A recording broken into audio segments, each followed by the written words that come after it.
Welcome back.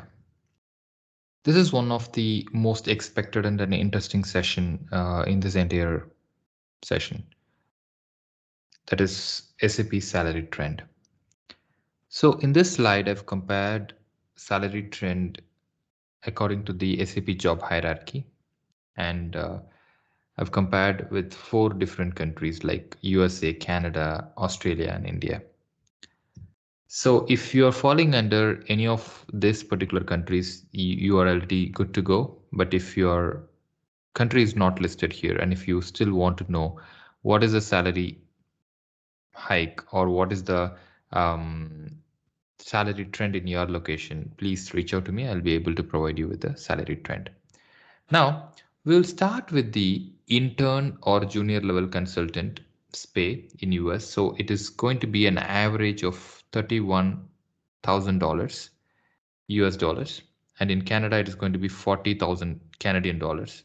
In Australia, it is going to be 41,000 Australian dollars. And in India, it is approximately 3,70,000 INR.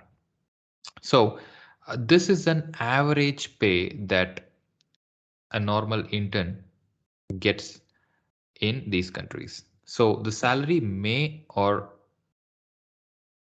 go down or may go high, depending on the company and depending on the way that you attend an interview and depending on all the criteria. So the second role in the hierarchy is SAP consultant, who can act as an end user. So they will get a pay of 55,000 USDs in USA and 70,000 Canadian dollars in Canada, 74,000 Australian dollars in Australia, and 6 lakhs INR in India.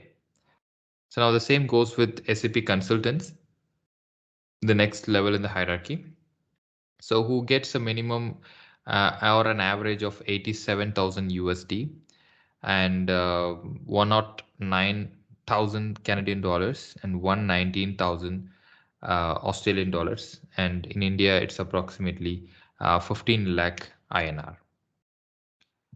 Moving on to the senior SAP consultant, the average pay in US is 140,000 US dollars, and in Canada it is 176,000 Canadian dollars, and in Australia it is 189,000 US dollars, and in India it is 24 lakhs INR. Moving on to the project managers. In US it is 160,000 USD. In Canada it is 197,000 USDs. In Australia it is 201,000 USD, and in India it is 32 lakhs in INR. And finally, going to the principal or the partner, which is the highest of the hierarchy. So in US, $181,000. In Canada, it is 225,000 Canadian dollars. In Australia, it is 241,000 Australian dollars. And in India, it is 40 lakhs INR. So these are the current trend, salary trend until 2021 March. So if you would like to know, I'll repeat, if you like to know the salary trend in your location, please share me the location name by writing an email. I hope you got an idea out of the salary trend. We'll see you in the next session.